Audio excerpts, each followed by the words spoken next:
as the dear soul would call them. Away she went, and fortunately found her friend alone in the setting room darning away at a perfect stack of socks, as she creaked comfortably to and fro in her old rocking chair. "I was jest wishin' somebody would drop in, it's so kinda lonesome with the children to school and Adelaide asleep." "How be you, dear?" said Mrs. Wilkins, with a hospitable hug and a beaming smile. "I'm worried in my mind, so I came to see you," answered Christie, sitting down with a sigh. "Bless your dear heart, what is to pay? Free your mind, and I'll do my best to lend a hand." The mere sound of that hearty voice comforted Christie, and gave her courage to introduce the little fiction under which she had decided to defraud Mrs. Wilkins of her advice. So she helped herself to a very fragmentary blue sock and a big needle, that she might have employment for her eyes, as they were not so obedient as her tongue, and then began in as easy a tone as she could assume. "Well, you see, a friend of mine wants my advice on a very serious matter, and I really don't know what to give her. It is strictly confidential, you know, so I won't mention any names, but just set the case before you and get your opinion, for I've great faith in your sensible way of looking at things." "Thank'ee, dear. You are welcome to my opinion if it's worth anything." "Be these folks you tell of young?" asked Mrs. Wilkins, with evident relish for the mystery. "No, the woman is past 30, and the man most 40, I believe," said Christie, darning away in some trepidation at having taken the first plunge. "My patience! Ain't the Creator old enough to know her own mind? For I suppose she's the one in the quandary," exclaimed Mrs. Wilkins, looking over her spectacles with dangerously keen eyes. "The case is this," said Christie, in guilty haste. "The creature is poor and nobody, the man rich and of good family, so you see it's rather hard for her to decide." "No, I don't see nothing of the sort," returned blunt Mrs. Wilkins. "If she loves the man, take him; if she don't, give him the mitten and done with it. Money and friends and family ain't much to do with the matter according to my view. It's jest a plain question betwixt them two. If it takes much settlin' they'd better let it alone. She doesn't love him as much as she might, I fancy, but she is tired of grubbing along alone. He is very fond of her, and very rich, and it would be a fine thing for her in a worldly way, I'm sure." "Oh, she's going to marry for a living, is she? Wall, now I'd ruther one of my girls should grub the worst kind all their days than do that. Hows'ever, it may suit some folks ef they ain't got much heart, and is contented with fine clothes, nice victuals, and handsome furniture. Selfish, cold, silly kinda women might git on, I dare say, but I shouldn't think any friend of your'n would be one of that sort. But she might do a great deal of good, and make others happy even if she was not so herself." "She might, but I doubt it, for money got that way wouldn't prosper wall. Miserable folks ain't half so charitable as happy ones, and I don't believe $5 from one of 'em would go half so fur, or be half so comforting as a kind word straight out of a cheerful heart. I know some thinks that is a dreadful smart thing to do, but I don't, and if anyone wants to go a sacrificing herself for the good of others, there's better ways of doing it than starting with a lie in her mouth." Mrs. Wilkins spoke warmly, for Christie's face made her fiction perfectly transparent, though the good woman with true delicacy showed no sign of intelligence on that point. "Then you wouldn't advise my friend to say yes?" "Sakes alive, no.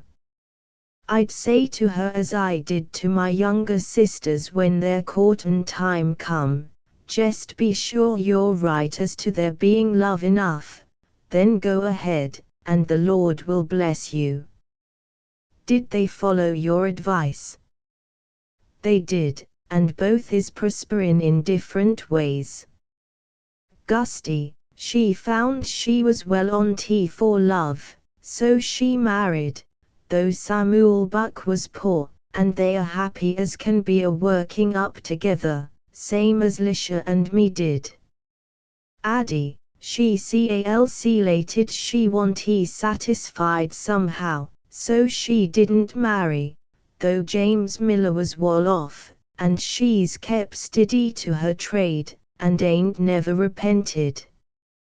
"There's a sight said and writ about such things," continued Mrs. Wilkins, rambling on to give Christie time to think, "but I've an idea that women's hearts is to be trusted ef they ain't been taught all wrong.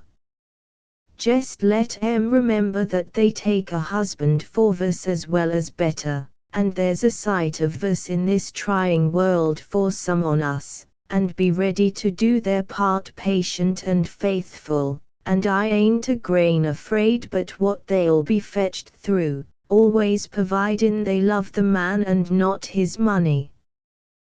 There was a pause after that last speech, and Christie felt as if her perplexity was clearing away very fast, for Mrs. Wilkins's plain talk seemed to show her things in their true light, with all the illusions of false sentiment and false reasoning stripped away. She felt clearer and stronger already, and as if she could make up her mind very soon when one other point had been discussed.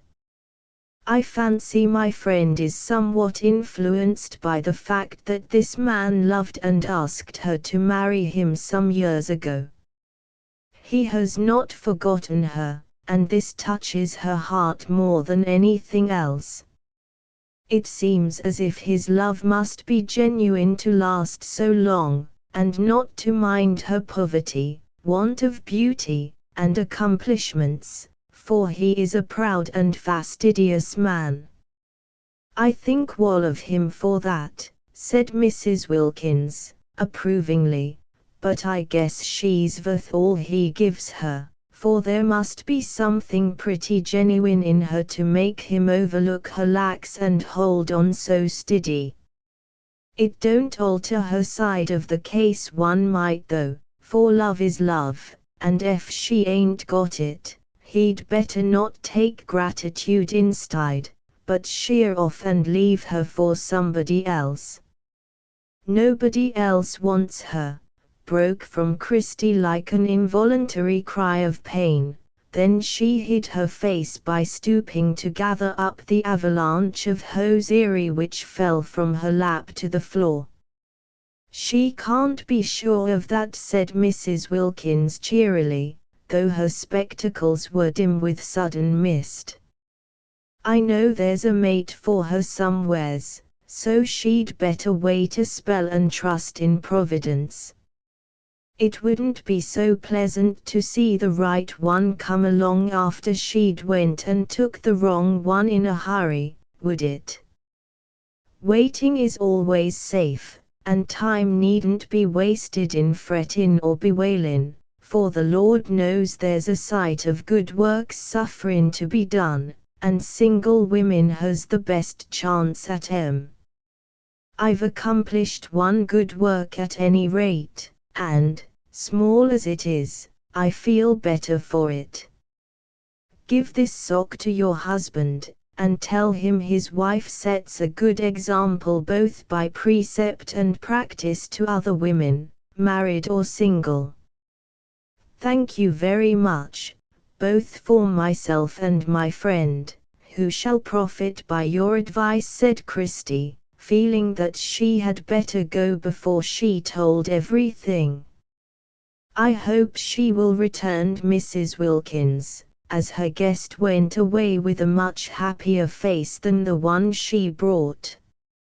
And if I know her, which I think I do, she'll find that Cynthia Wilkins ain't fur from right, if her experience is good for anything, added the matron with a sigh, and a glance at a dingy photograph of Louisa on the wall, a sigh that seemed to say there had been a good deal of verse in her bargain, though she was too loyal to confess it. Something in Christie's face struck Mr. Fletcher at once when he appeared that evening. He had sometimes found her cold and quiet, often gay and capricious, usually earnest and cordial, with a wistful look that searched his face and both won and checked him by its mute appeal, seeming to say, "Wait a little till I have taught my heart to answer as you wish."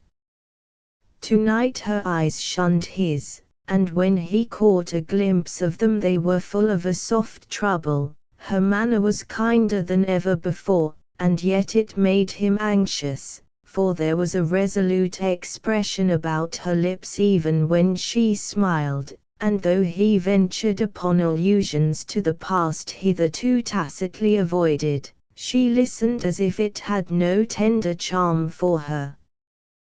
Being thoroughly in earnest now, Mr. Fletcher resolved to ask the momentous question again without delay.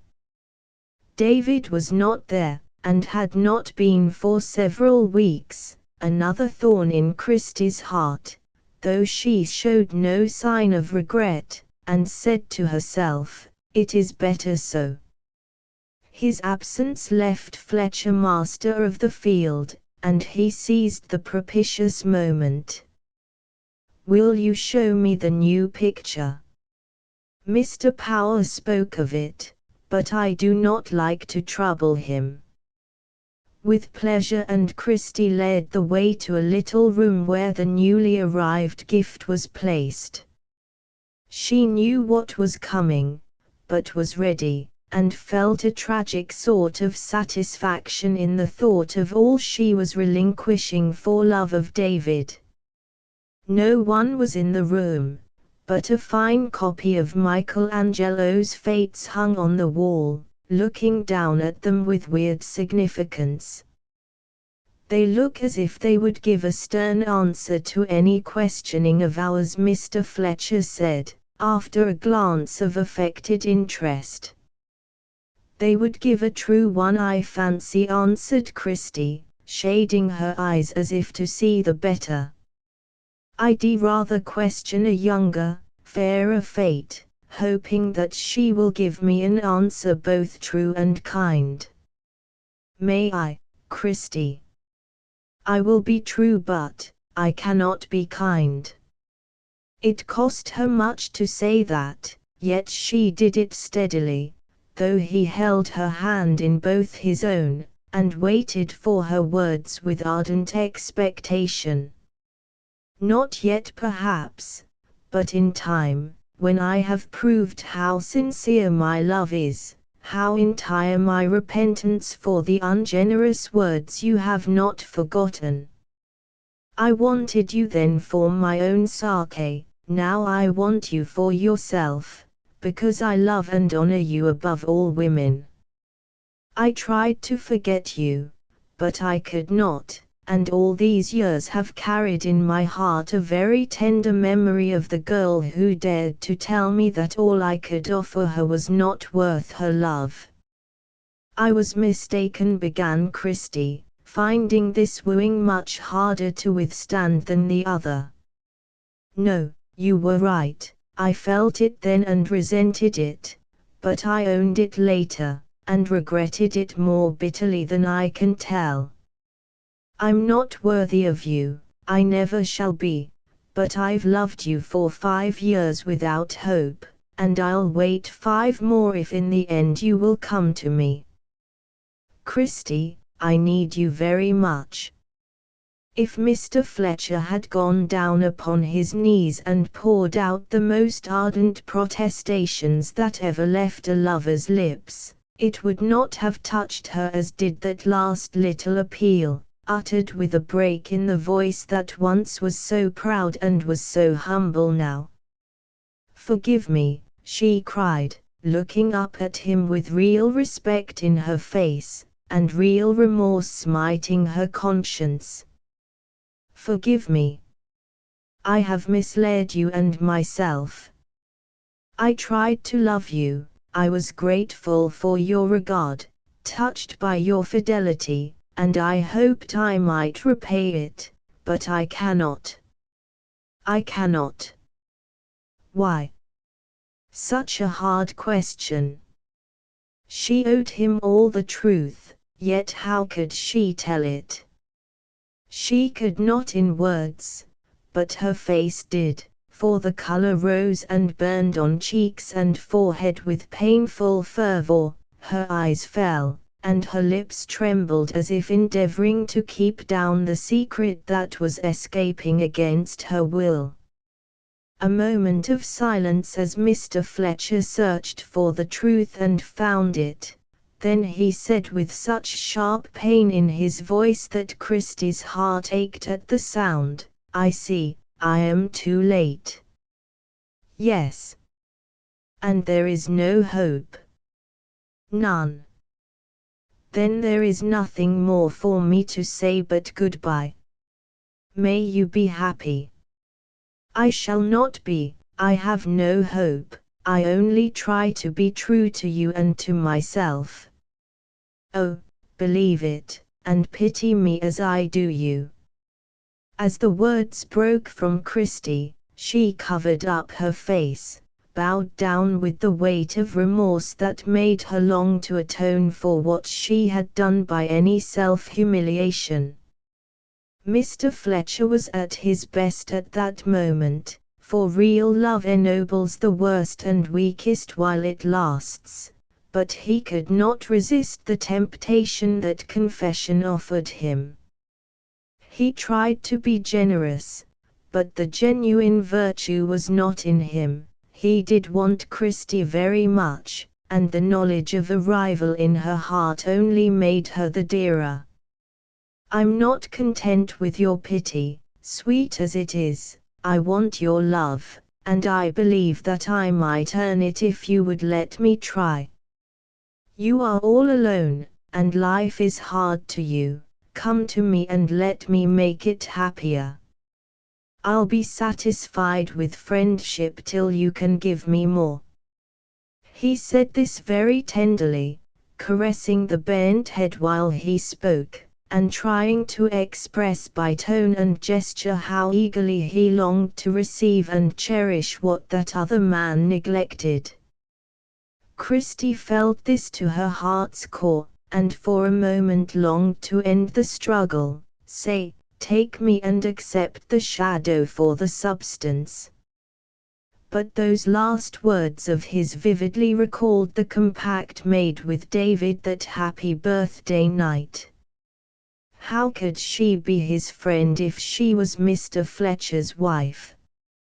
She knew she could not be true to both. While her heart reversed the sentiment she then would owe them, David's friendship was dearer than Philip's love, and she would keep it at all costs.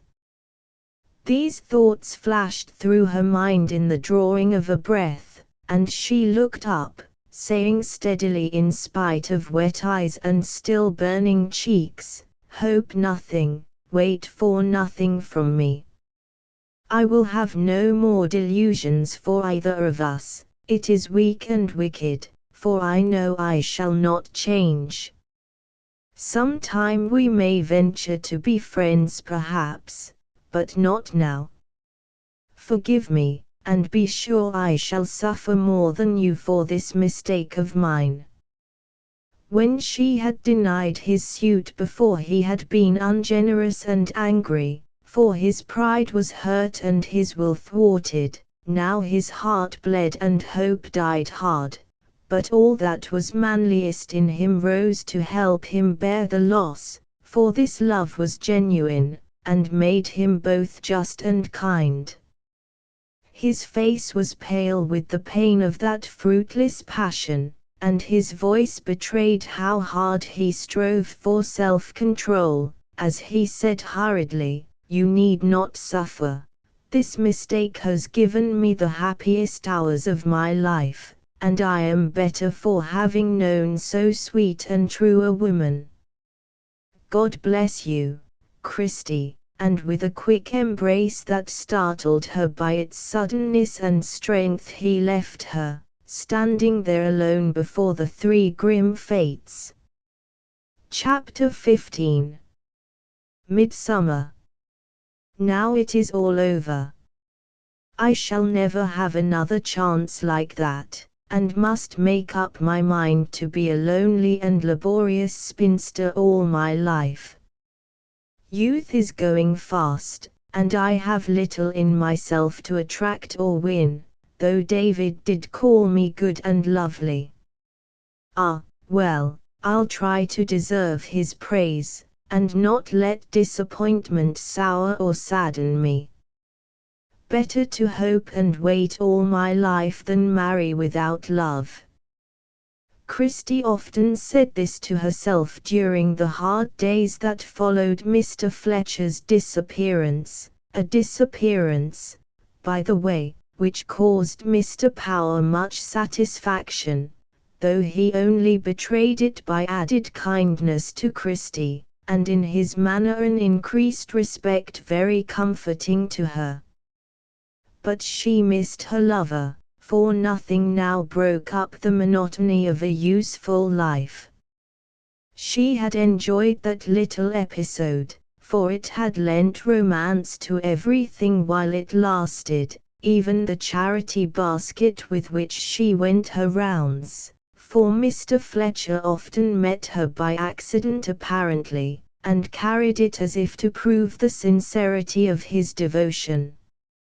No bouquets came now, no graceful little notes with books or invitations to some coveted pleasure, no dangerously delightful evenings in the recess, where, for a time, she felt and used the power which to a woman is so full of subtle satisfaction, no bittersweet hopes, no exciting dreams of what might be with the utterance of a word, no soft uncertainty to give a charm to every hour that passed. Nothing but daily duties, a little leisure that hung heavy on her hands with no hope to stimulate, no lover to lighten it, and a sore, sad heart that would clamor for its right, and even when pride silenced it ached on with the dull pain which only time and patience have the power to heal. But as those weeks went slowly by, she began to discover some of the miracles true love can work. She thought she had laid it in its grave, but an angel rolled the stone away, and the lost passion rose stronger, purer, and more beautiful than when she buried it with bitter tears. A spirit now, fed by no hope, warmed by no tenderness, clothed in no fond delusion, the vital soul of love which outlives the fairest, noblest form humanity can give it, and sits among the ruins singing the immortal hymn of consolation the great musician taught.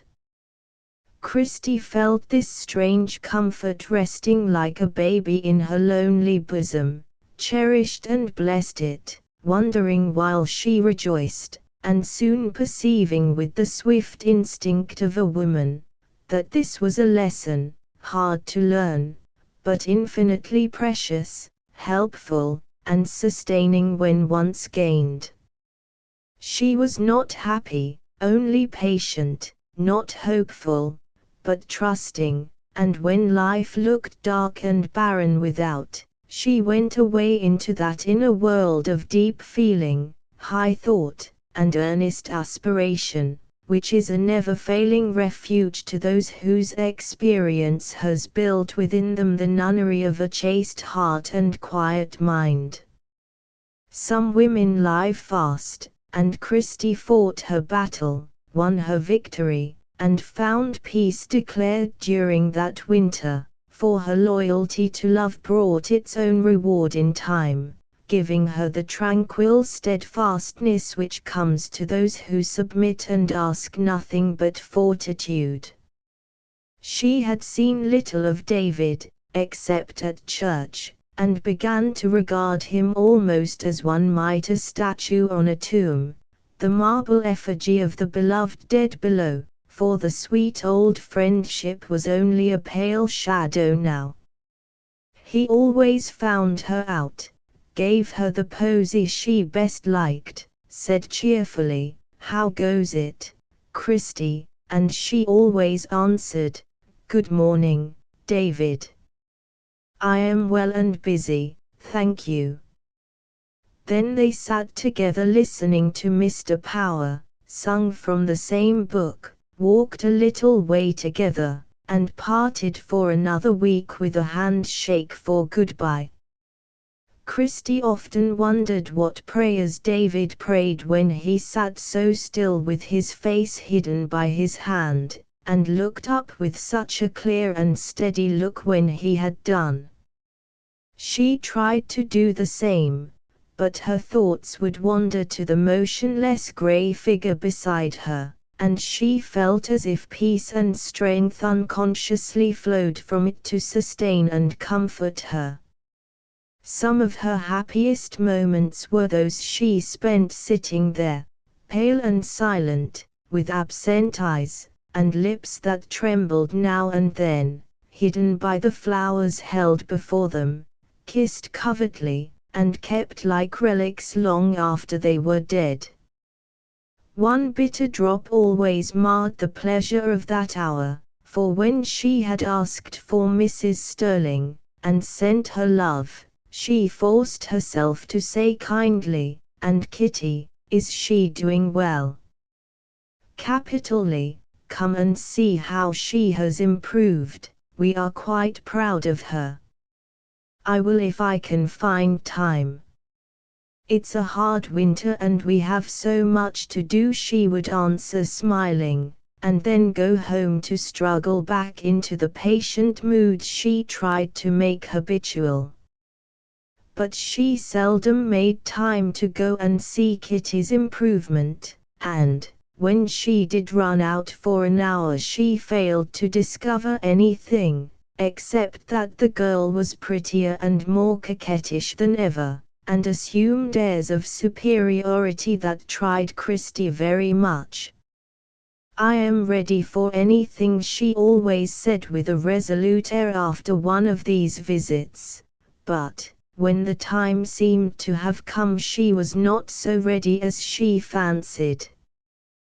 Passing out of a store one day, she saw Kitty all in her best, buying white gloves with a most important air. "That looks suspicious," she thought, and could not resist speaking. "All well at home?" she asked. "Grandma and I have been alone for nearly a week. David went off on business, but he's back now and, oh, my goodness, I forgot, I'm not to tell a soul yet," and Kitty pursed up her lips, looking quite oppressed with some great secret. "Bless me, how mysterious." "Well, I won't ask any dangerous questions, only tell me if the dear old lady is well," said Christie, desperately curious, but too proud to show it. "She's well, but dreadfully upset by what's happened." "Well, she may be." And Kitty shook her head with a look of mingled mystery and malicious merriment. "Mr. Sterling is all right, I hope?" Christie never called him David to Kitty, so that impertinent little person took especial pains to speak familiarly, sometimes even fondly of him to Christie. "Dear fellow! He's so happy he don't know what to do with himself. I just wish you could see him go round smiling, and singing, and looking as if he'd like to dance. That looks as if he was going to get a chance to do it," said Christie, with a glance at the gloves, as Kitty turned from the counter. "So he is," laughed Kitty, patting the little parcel with a joyful face. "I do believe you are going to be married," exclaimed Christie, half distracted with curiosity. "I am, but not to Miles. Now don't you say another word, for I'm dying to tell, and I promised I wouldn't. David wants to do it himself. Bye-bye." And Kitty hurried away, leaving Christie as pale as if she had seen a ghost at noonday. She had, for the thought of David's marrying Kitty had haunted her all those months, and now she was quite sure the blow had come. "If she was only a nobler woman I could bear it better, but I am sure he will regret it when the first illusion is past. I fancy she reminds him of his lost Letty, and so he thinks he loves her. I pray he may be happy, and I hope it will be over soon," thought Christie, with a groan, as she trudged away to carry comfort to those whose woes could be relieved by tea and sugar, flannel petticoats, and orders for a ton of coal.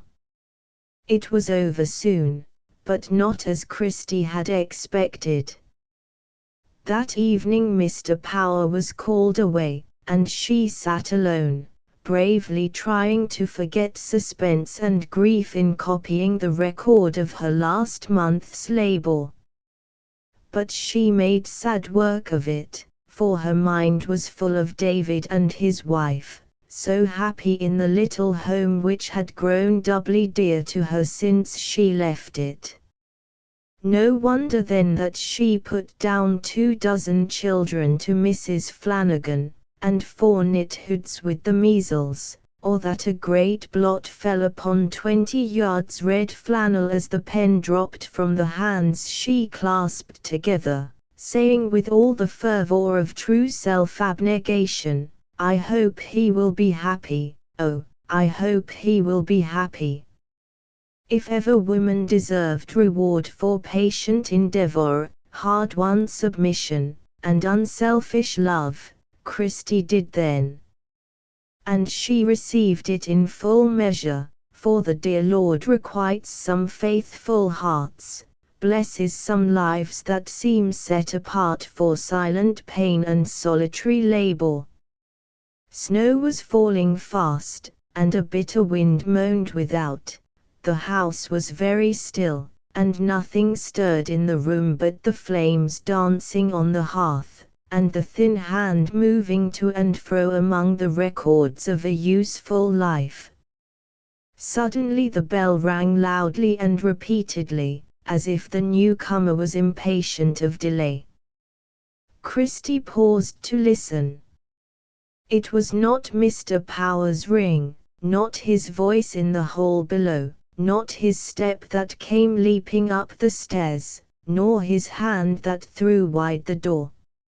She knew them all, and her heart stood still an instant. Then she gathered up her strength, said low to herself, "Now it is coming," and was ready for the truth, with a colorless face, eyes unnaturally bright and fixed, and one hand on her breast, as if to hold in check the rebellious heart that would throb so fast. It was David who came in with such impetuosity. Snowflakes shone in his hair, the glow of the keen wind was on his cheek, a smile on his lips, and in his eyes an expression she had never seen before. Happiness, touched with the shadow of some past pain, doubt and desire, gratitude and love, all seemed to meet and mingle in it, while, about the whole man, was the free and ardent air of one relieved from some heavy burden, released from some long captivity. "Oh David, what is it?" cried Christie, as he stood looking at her with this strange look. "News, Christie. Such happy news I can't find words to tell them," he answered, coming nearer, but too absorbed in his own emotion to heed hers. She drew a long breath and pressed her hand a little heavier on her breast, as she said, with the ghost of a smile, more pathetic than the saddest tears, "I guess it, David." "How?" he demanded, as if defrauded of a joy he had set his heart upon. "I met Kitty. She told me nothing, but her face betrayed what I have long suspected." David laughed, such a glad yet scornful laugh, and, snatching a little miniature from his pocket, offered it, saying, with the new impetuosity that changed him so, "That is the daughter I have found for my mother. You know her, you love her, and you will not be ashamed to welcome her, I think." Christie took it, saw a faded, time-worn likeness of a young girl's happy face, a face strangely familiar, yet, for a moment, she groped to find the name belonging to it. Then memory helped her, and she said, half incredulously, half joyfully, "Is it my Rachel?" "It is my Letty," cried David, with an accent of such mingled love and sorrow, remorse and joy, that Christie seemed to hear in it the death knell of her faith in him. The picture fell from the hands she put up, as if to ward off some heavy blow, and her voice was sharp with reproachful anguish, as she cried, "Oh David, David, anything but that." An instant he seemed bewildered, then the meaning of the grief in her face flashed on him, and his own grew white with indignant repudiation of the thought that daunted her, but he only said with the stern brevity of truth, "Letty is my sister." "Forgive me, how could I know?" "Oh, thank God! Thank God!" and, dropping down upon a chair, Christie broke into a passion of the happiest tears she ever shed. David stood beside her silent, till the first irrepressible paroxysm was over, then, while she sat weeping softly, quite bowed down by emotion, he said, sadly now, not sternly, "You could not know, because we hid the truth so carefully. I have no right to resent that belief of yours, for I did wrong my poor Letty, almost as much as that lover of hers, who, being dead, I do not curse.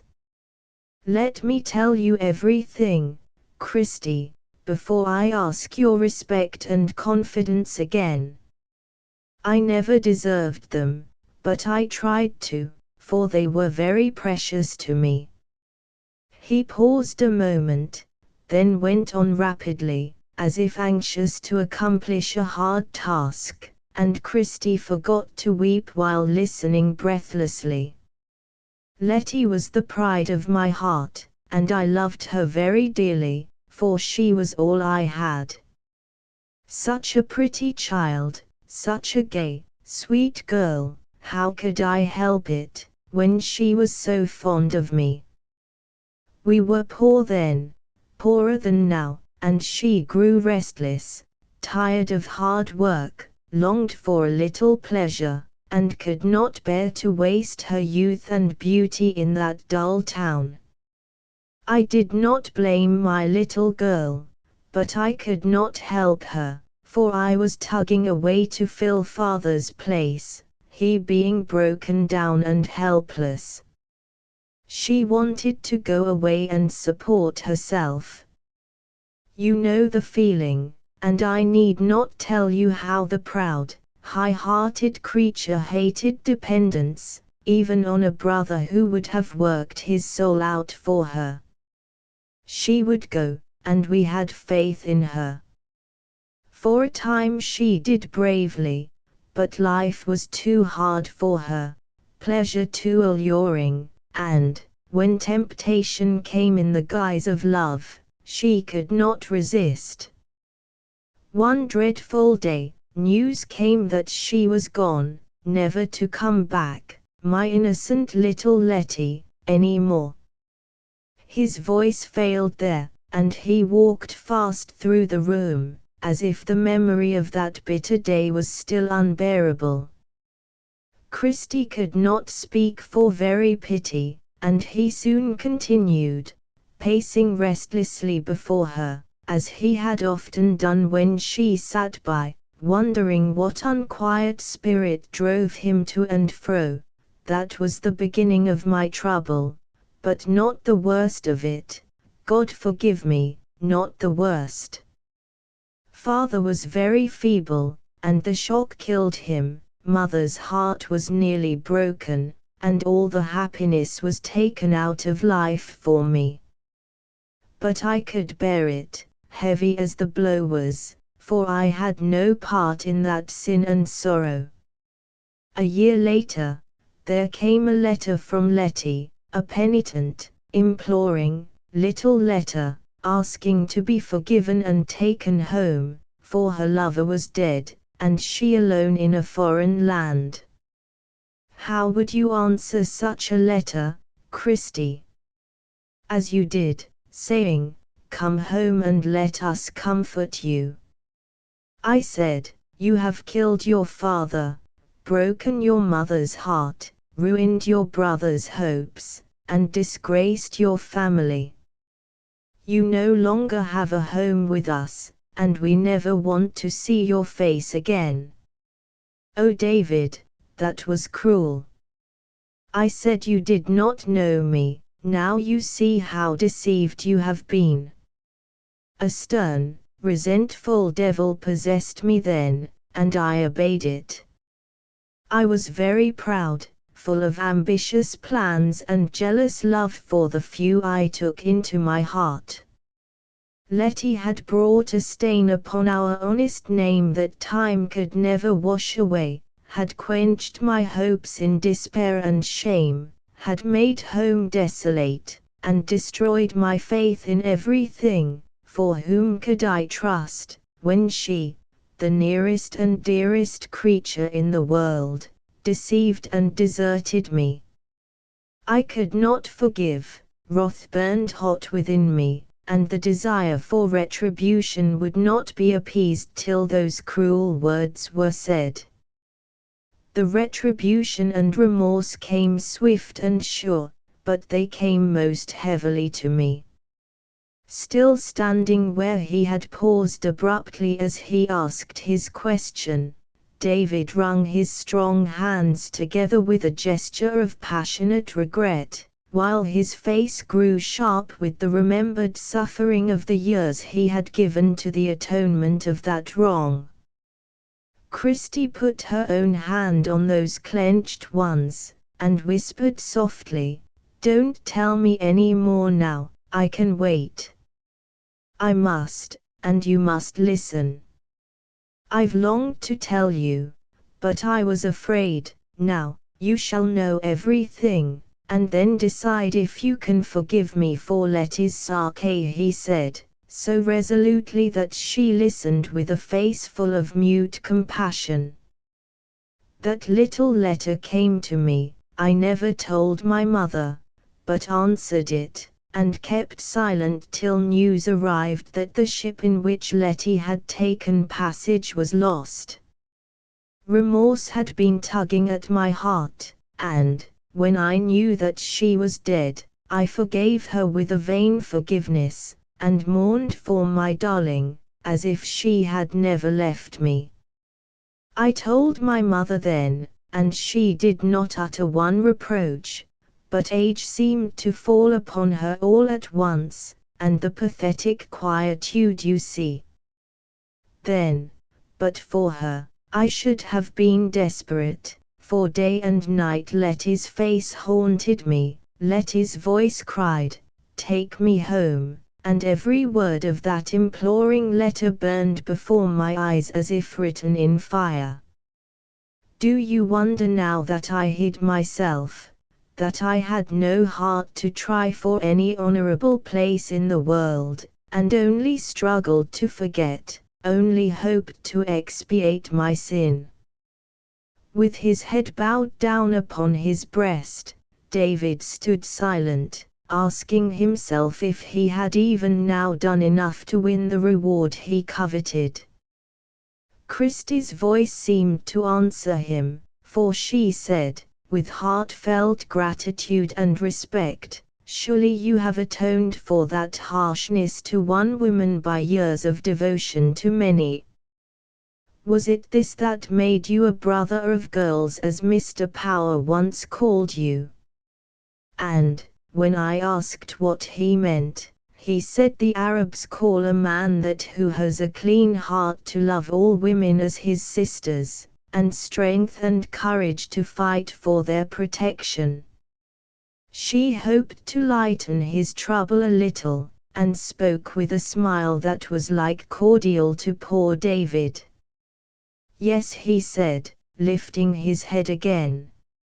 "I tried to be that, and, for Letty's sake, had pity on the most forlorn, patience with the most abandoned, always remembering that she might have been what they were, if death had not been more merciful than I. But she was not dead, she was alive and working as bravely as you. Ah, how little I thought, when I loved Rachel, and she loved me, that we should ever meet so happily as we soon shall. Tell me how you found her. Does she know I am the woman she once saved? Tell me all about her, and tell it fast," prayed Christie, getting excited, as she more fully grasped the happy fact that Rachel and Letty were one. David came nearer, and his face kindled as he spoke. "The ship sailed without her. She came later, and, finding that her name was among the lost, she did not deny it, for she was dead to us, and decided to remain so till she had earned the right to be forgiven. You know how she lived and worked, stood firm with no one to befriend her till you came, and, by years of patient well-doing, washed away her single sin. If anyone dares think I am ashamed to own her now, let him know what cause I have to be proud of her. Let him come and see how tenderly I love her, how devoutly I thank God for permitting me to find and bring my little Letty home." Only the snowflakes drifting against the window pane, and the wailing of the wind, was heard for a moment. Then David added, with brightening eyes and a glad voice, "I went into a hospital while away, to look after one of my poor girls who had been doing well till illness brought her there. As I was passing out I saw a sleeping face, and stopped involuntarily, it was so like Letty's. I never doubted she was dead. The name over the bed was not hers. The face was sadly altered from the happy, rosy one I knew, but it held me fast, and as I paused the eyes opened, Letty's own soft eyes. They saw me, and, as if I was the figure of a dream, she smiled, put up her arms and said, just as she used to say, a child, when I woke her in her little bed, 'Why, Davy, I can't tell any more, only that when I brought her home and put her in mother's arms, I felt as if I was forgiven at last. He broke down there, and went and stood behind the window curtains, letting no one see the grateful tears that washed away the bitterness of those long years. Christie had taken up the miniature and was looking at it, while her heart sang for joy that the lost was found, when David came back to her, wearing the same look she had seen the night she listened among the cloaks. Moved and happy, with eager eyes and ardent manner, yet behind it all a pale expectancy as if some great crisis was at hand. Christie, I never can forget that when all others, even I, cast Letty off, you comforted and saved her. What can I do to thank you for it? Be my friend, and let me be hers again, she answered, too deeply moved to think of any private hope or pain. Then the past, now that you know it all, does not change your heart to us. It only makes you dearer. And if I asked you to come back to the home that has been desolate since you went, would you come? Gladly, David. And if I dared to say I loved you? She only looked at him with a quick rising light and warmth over her whole face. He stretched both arms to her, and, going to him, Christie gave her answer silently. Lovers usually ascend straight into the seventh heaven for a time. Unfortunately they cannot stay long. The air is too rarefied, the light too brilliant, the fare too ethereal, and they are forced to come down to mundane things, as larks drop from heaven's gate into their grassy nests. David was summoned from that blissful region, after a brief enjoyment of its divine delights, by Christie, who looked up from her new refuge with the abrupt question, "What becomes of Kitty?" He regarded her with a dazed expression for an instant, for she had been speaking the delightful language of lips and eyes that lovers use, and the old tongue sounded harsh to him. "She is safe with her father, and is to marry the other one next week." "Heaven be praised!" ejaculated Christie, so fervently that David looked suddenly enlightened and much amused, as he said quickly, "What becomes of Fletcher?" "He's safely out of the way, and I sincerely hope he will marry some other one as soon as possible." "Christie, you were jealous of that girl." "David, you were jealous of that man." Then they both burst out laughing like two children, for heavy burdens had been lifted off their hearts and they were bubbling over with happiness. "But truly, David, weren't you a little jealous of P.F. persisted Christie, feeling an intense desire to ask all manner of harassing questions, with the agreeable certainty that they would be fully answered. "Desperately jealous. You were so kind, so gay, so altogether charming when with him, that I could not stand by and see it, so I kept away." "Why were you never so to me?" "Because you never showed that you cared for me, and he did. But it was wrong in me to do it, and I repent of it heartily, for it hurt him more than I thought it would when the experiment failed. I truly tried to love him, but I couldn't. Yet he had so much to offer, and could give you all you most enjoy. It is very singular that you failed to care for him, and preferred a poor old fellow like me," said David, beaming at her like a beatified man. "I do love luxury and pleasure, but I love independence more. I'm happier poking in the dirt with you than I should be driving in a fine carriage with that piece of elegance as Mr. Power called him, prouder of being your wife than his, and none of the costly things he offered me were half so precious in my sight as your little nosegays, now mouldering away in my treasure box upstairs.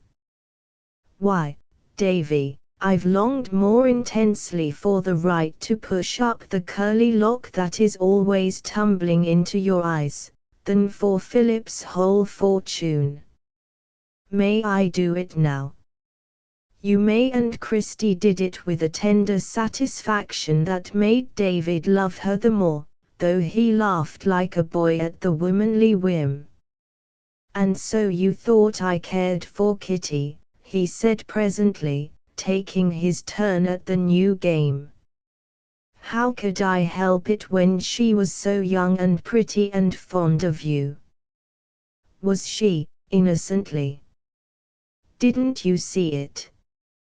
How blind men are! Not always. David, did you see that I cared for you? Asked Christy, turning crimson under the significant glance he gave her. I wish I had. I confess I once or twice fancied that I caught glimpses of bliss round the corner, as it were, but, before I could decide, the glimpses vanished, and I was very sure I was a conceited coxcomb to think it for a moment. It was very hard, and yet I was glad. Glad?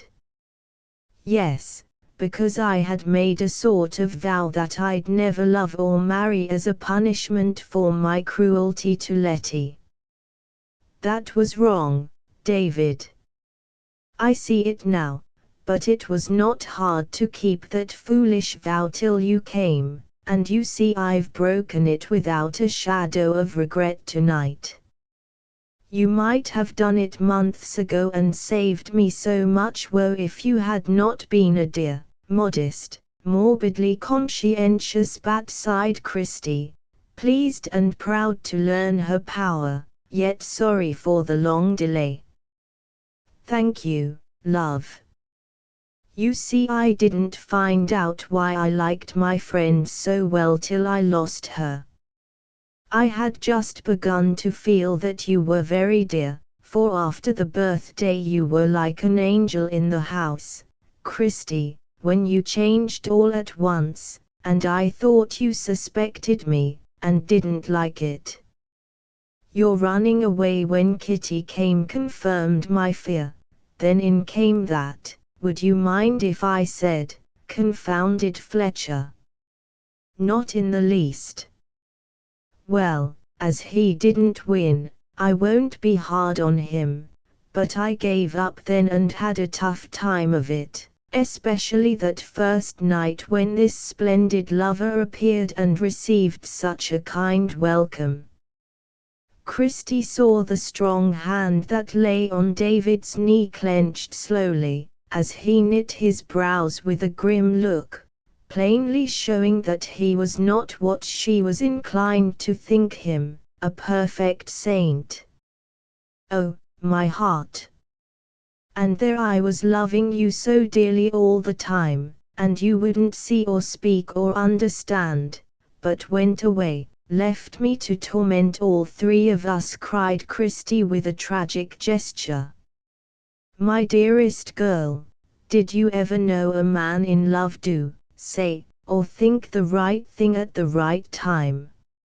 I never did, said David, so penitently that she forgave him on the spot. Never mind, dear.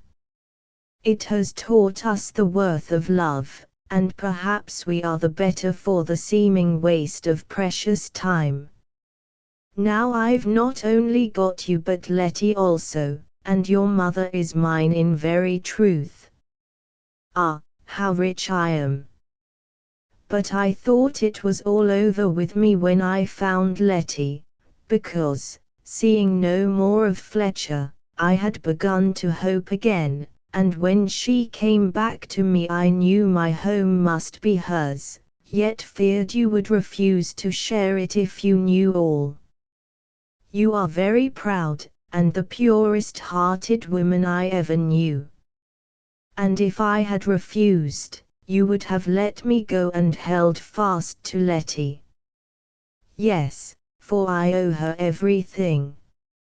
You should have known me better, David. But I don't refuse, and there is no need to choose between us. No, thank heaven, and you, my Christie. Imagine what I felt when Letty told me all you had been to her. If anything could make me love you more than I now do, it would be that. No, don't hide your face, I like to see it blush and smile and turn to me confidingly, as it has not done all these long months.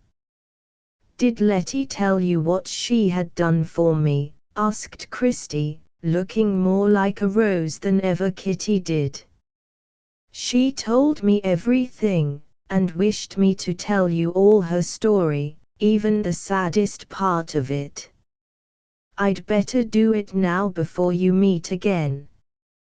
He paused as if the tale was hard to tell, but Christie put her hand on his lips saying softly, "Never tell it. Let her past be as sacred as if she were dead.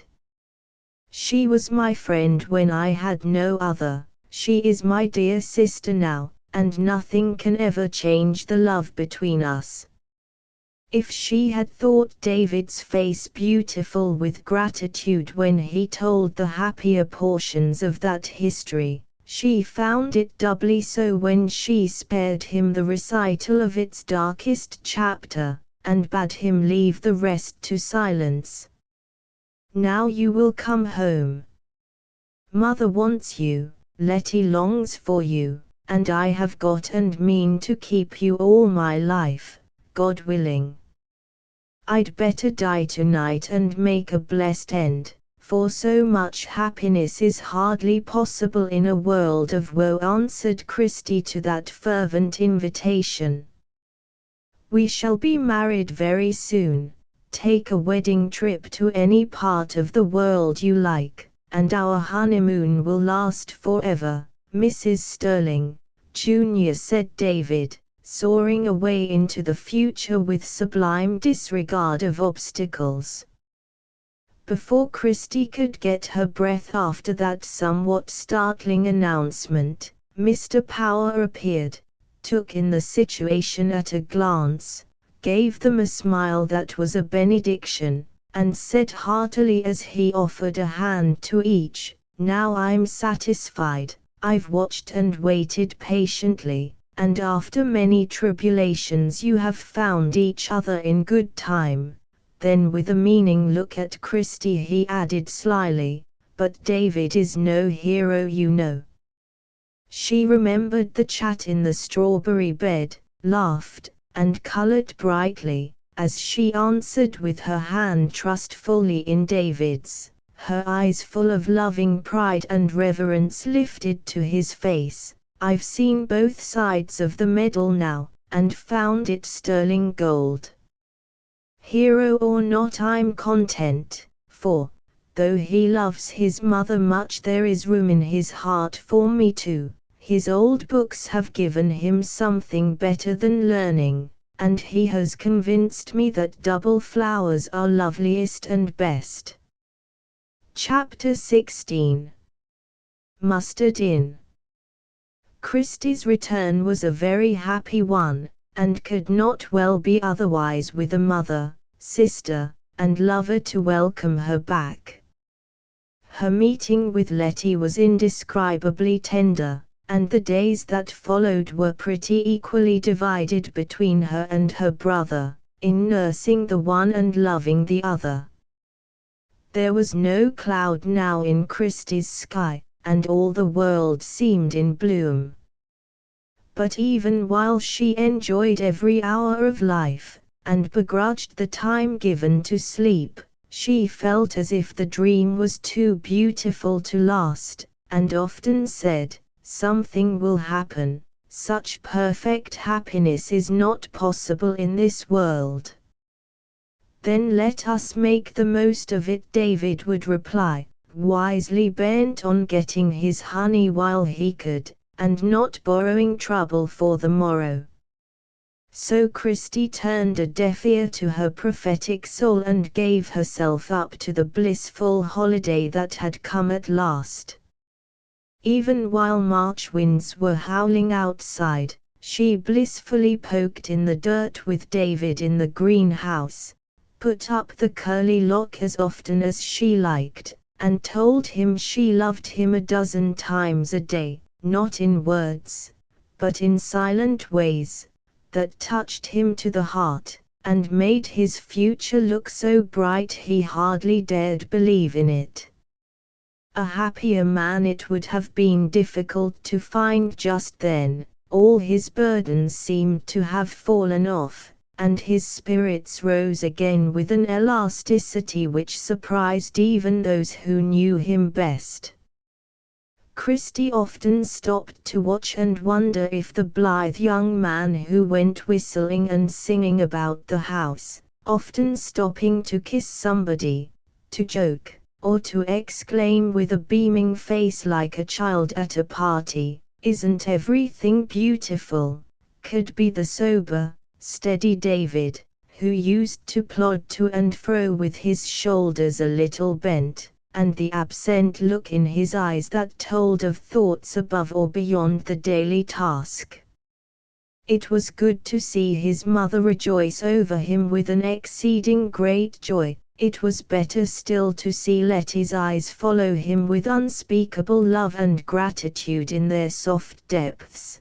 But it was best of all to see Christie marvel and exult over the discoveries she made, for, though she had known David for a year, she had never seen the real man till now. "Davy, you are a humbug," she said one day when they were making up a bridal order in the greenhouse.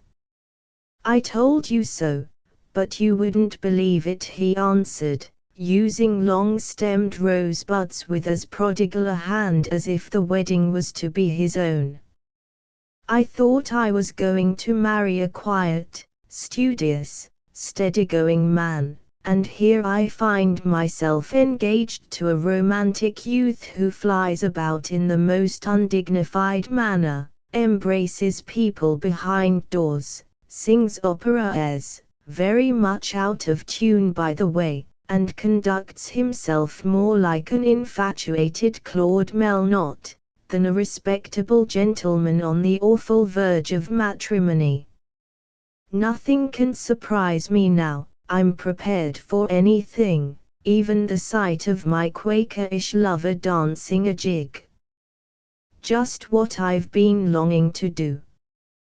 Come and take a turn, it will do you good," and, to Christie's utter amazement, David caught her round the waist and waltzed her down the boarded walk with a speed and skill that caused less havoc among the flower pots than one would imagine, and seemed to delight the plants, who rustled and nodded as if applauding the dance of the finest double flower that had ever blossomed in their midst. "I can't help it, Christie," he said, when he had landed her breathless and laughing at the other end.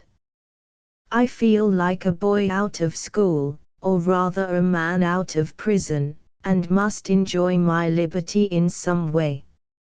I'm not a talker, you know, and, as the laws of gravitation forbid my soaring aloft anywhere, I can only express my joyfully uplifted state of mind by prancing, as you call it. Never mind dignity, let's be happy, and by I'll sober down. I don't want you to, I love to see you so young and happy, only you are not the old David, and I've got to get acquainted with the new one. I hope you'll like him better than the frostbitten old David you first knew and were kind enough to love. Mother says I've gone back to the time before we lost Letty, and I sometimes feel as if I had. In that case you will find me a proud, impetuous, ambitious fellow, Christie, and how will that suit? Excellently, I like pride of your sort. Impetuosity becomes you, for you have learned to control it if need be, and the ambition is best of all. I always wondered at your want of it, and longed to stir you up, for you did not seem the sort of man to be contented with mere creature comforts when there are so many fine things men may do. What shall you choose, Davy? I shall wait for time to show. The sap is all astir in me, and I'm ready for my chance. I don't know what it is, but I feel very sure that some work will be given me into which I can put my whole heart and soul and strength. I spoilt my first chance, but I know I shall have another, and, whatever it is, I am ready to do my best, and live or die for it as God wills. So am I, answered Christie, with a voice as earnest and a face as full of hopeful resolution as his own. Then they went back to their work, little dreaming as they tied roses and twined smilax wreaths, how near that other chance was, how soon they were to be called upon to keep their promise, and how well each was to perform the part given them in life and death.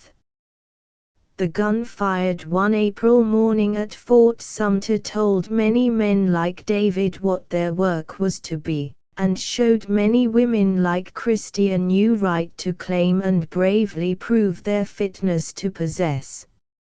No need to repeat the story of the war begun that day. It has been so often told that it will only be touched upon here as one of the experiences of Christie's life, an experience which did for her what it did for all who took a share in it, and loyally acted their part.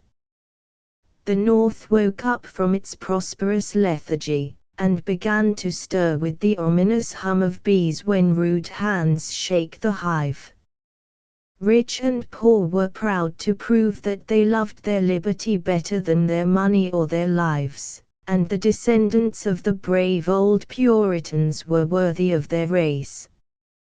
Many said, "It will soon be over," but the wise men, who had warned in vain, shook their heads, as that first disastrous summer showed that the time for compromise was past, and the stern reckoning day of eternal justice was at hand. To no home in the land did the great trouble bring a more sudden change than the little cottage in the lane. All its happy peace was broken, excitement and anxiety, grief and indignation, banished the sweet home joys and darkened the future that had seemed so clear.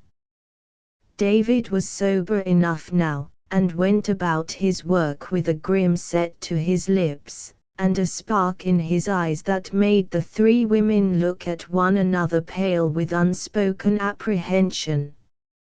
As they sat together, picking lint or rolling bandages while David read aloud some dismal tale of a lost battle that chilled their blood and made their hearts ache with pity, each woman, listening to the voice that stirred her like martial music, said within herself, "Sooner or later he will go, and I have no right to keep him." Each tried to be ready to make her sacrifice bravely when the time came, and each prayed that it might not be required of her. David said little, but they knew by the way he neglected his garden and worked for the soldiers, that his heart was in the war. Day after day he left Christie and his sister to fill the orders that came so often now for flowers to lay on the grave of some dear, dead boy brought home to his mother in a shroud.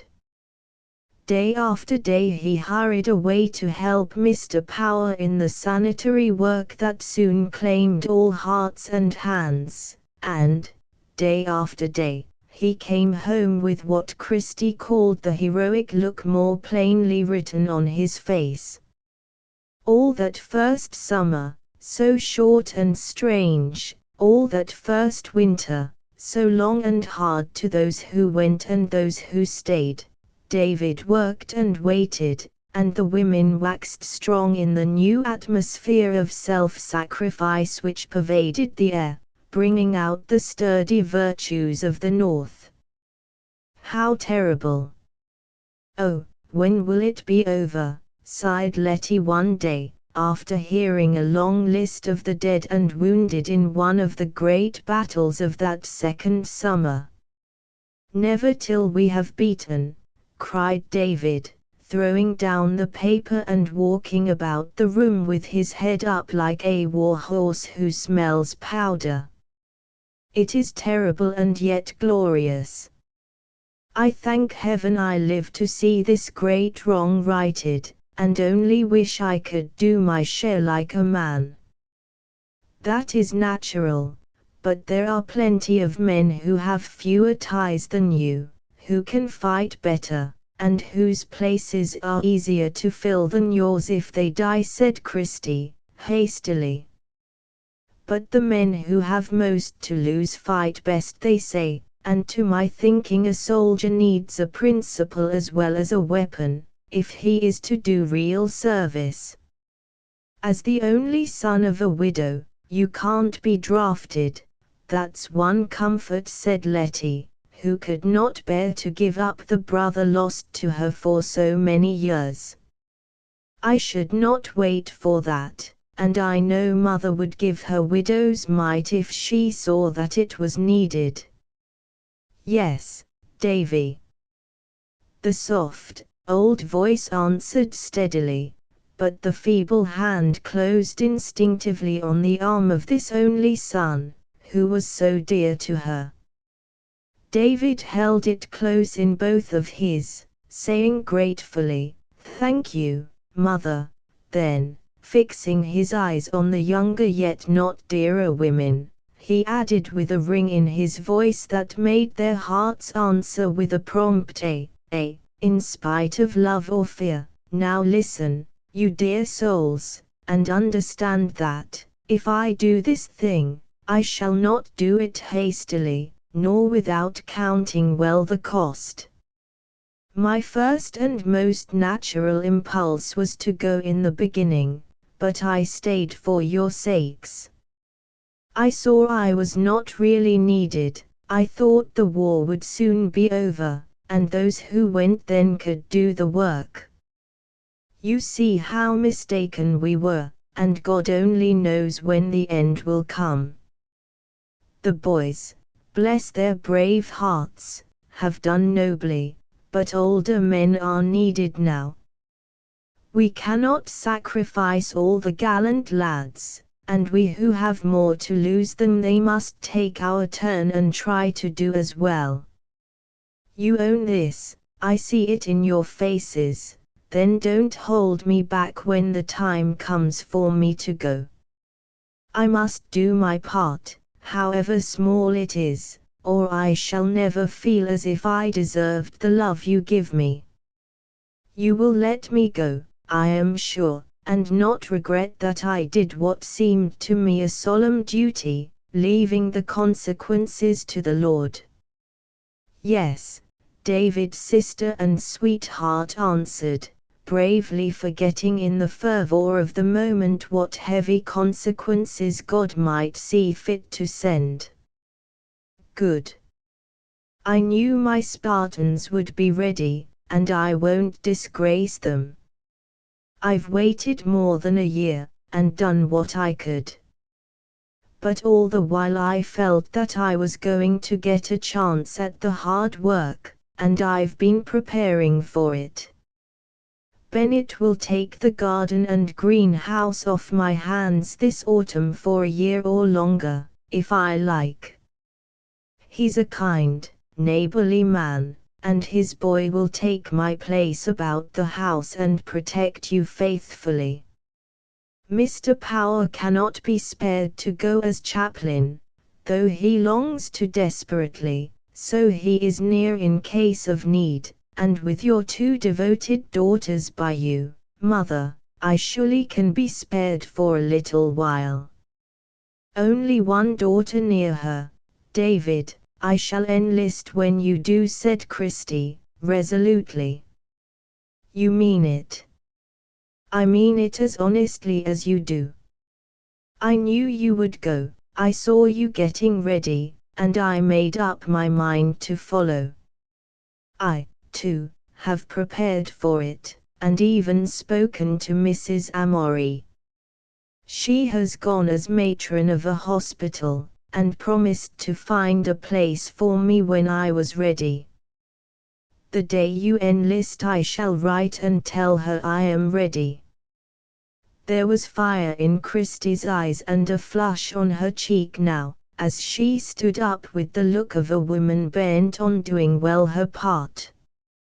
David caught her hands in his, regardless of the ominous bandages they held, and said, with tender admiration and reproach in his voice, "You wouldn't marry me when I asked you this summer, fearing you would be a burden to me, but now you want to share hardship and danger with me, and support me by the knowledge of your nearness. Dear, ought I to let you do it? You will let me do it, and in return I will marry you whenever you ask me," answered Christie, sealing the promise with a kiss that silenced him. He had been anxious to be married long ago, but when he asked Mr. Power to make him happy, a month after his engagement, that wise friend said to them, "I don't advise it yet. You have tried and proved one another as friends, now try and prove one another as lovers, then, if you feel that all is safe and happy, you will be ready for the greatest of the three experiments, and then in God's name marry."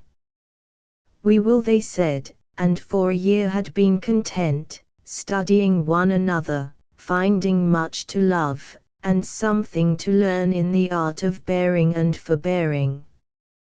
David had begun to think they had waited long enough, but Christie still delayed, fearing she was not worthy, and secretly afflicted by the thought of her poverty. She had so little to give in return for all she received that it troubled her, and she was sometimes tempted to ask Uncle Enos for a modest marriage portion. She never had yet, and now resolved to ask nothing, but to earn her blessing by doing her share in the great work. "I shall remember," that was all David answered to that last promise of hers, and 3 months later he took her at her word. For a week or two they went on in the old way. Christie did her housework with her head full of new plans, read books on nursing, made gruel, plasters, and poultices, till Mrs. Sterling pronounced her perfect, and dreamed dreams of a happy time to come when peace had returned, and David was safe at home with all the stars and bars a man could win without dying for them. David set things in order, conferred with Bennett, petted his womankind, and then hurried away to pack boxes of stores, visit camps, and watch departing regiments with a daily increasing certainty that his time had come. One September day he went slowly home, and, seeing Christie in the garden, joined her, helped her finish matting up some delicate shrubs, put by the tools, and when all was done said with unusual gentleness, "Come and walk a little in the lane." She put her arm in his, and answered quickly, "You've something to tell me, I see it in your face." "Dear, I must go." "Yes, David. And you? I go too. Yes, Christie. That was all. She did not offer to detain him now. He did not deny her right to follow. They looked each other bravely in the face a moment, seeing, acknowledging the duty and the danger, yet ready to do the one and dare the other, since they went together. Then shoulder to shoulder, as if already mustered in, these faithful comrades marched to and fro, planning their campaign. Next evening, as Mrs. Sterling sat alone in the twilight, a tall man in army blue entered quietly, stood watching the tranquil figure for a moment, then went and knelt down beside it, saying, with a most unsoldierly choke in the voice, "I've done it, Mother, tell me you're not sorry." But the little Quaker cap went down on the broad shoulder, and the only answer he heard was a sob that stirred the soft folds over the tender old heart that clung so closely to the son who had lived for her so long. What happened in the twilight no one ever knew, but David received promotion for bravery in a harder battle than any he was going to, and from his mother's breast a decoration more precious to him than the Cross of the Legion of Honor from a royal hand. When Mr. Power presently came in, followed by the others, they found their soldier standing very erect in his old place on the rug, with the firelight gleaming on his bright buttons, and Bran staring at him with a perplexed aspect, for the uniform, shorn hair, trimmed beard, and a certain lofty carriage of the head so changed his master that the sagacious beast was disturbed. Letty smiled at him approvingly, then went to comfort her mother who could not recover her tranquillity so soon. But Christie stood aloof, looking at her lover with something more than admiration in the face that kindled beautifully as she exclaimed, "Oh David, you are splendid. Once I was so blind I thought you plain, but now my boy in blue is the noblest looking man I ever saw. Yes, Mr. Power, I've found my hero at last. Here he is, my knight without reproach or fear, going out to take his part in the grandest battle ever fought. I wouldn't keep him if I could. I'm glad and proud to have him go, and if he never should come back to me I can bear it better for knowing that he dutifully did his best, and left the consequences to the Lord." Then, having poured out the love and pride and confidence that enriched her sacrifice, she broke down and clung to him, weeping as so many clung and wept in those hard days when men and women gave their dearest, and those who prayed and waited suffered almost as much as those who fought and died. When the deed was once done, it was astonishing what satisfaction they all took in it, how soon they got accustomed to the change, and what pride they felt in our soldier. The loyal frenzy fell upon the three quiet women, and they could not do too much for their country. Mrs. Sterling cut up her treasured old linen without a murmur, Letty made comfort bags by the dozen, put up jelly, and sewed on blue jackets with tireless industry, while Christie proclaimed that if she had 20 lovers she would send them all, and then made preparations enough to nurse the entire party. David meantime was in camp, getting his first taste of martial life, and not liking it any better than he thought he should, but no one heard a complaint, and he never regretted his love among the roses, for he was one of the men who had a principle as well as a weapon and meant to do good service with both. It would have taken many knapsacks to hold all the gifts showered upon him by his friends and neighbors. He accepted all that came, and furnished forth those of his company who were less favored. Among these was Elisha Wilkins, and how he got there should be told. Elisha had not the slightest intention of enlisting, but Mrs. Wilkins was a loyal soul, and could not rest till she had sent a substitute, since she could not go herself. Finding that Elisha showed little enthusiasm on the subject, she tried to rouse him by patriotic appeals of various sorts.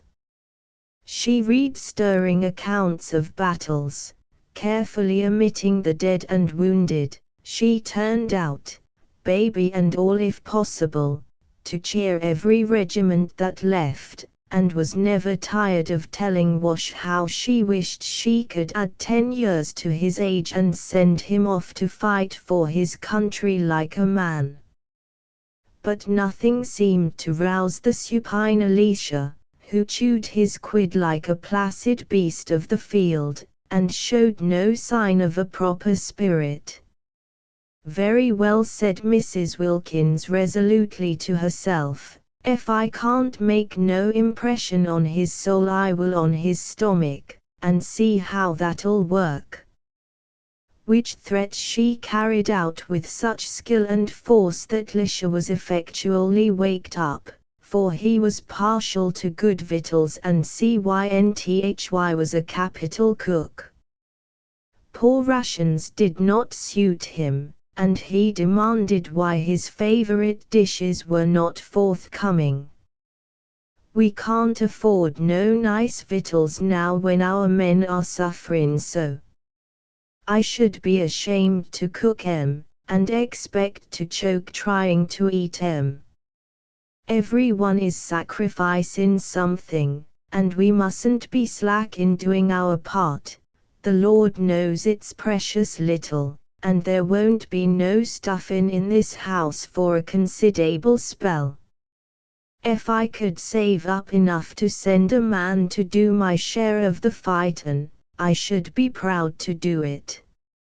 Anyway, I shall stint the family and send them dear brave fellas every cent I can get without starvin' the children. Now, Cynthy, don't be fuss. Things will come out all right, and it ain't no use upsetting everything and being so darned uncomfortable," answered Mr. Wilkins with unusual energy. "Yes it is, Elisha. No one has a right to be comfortable in such times as these.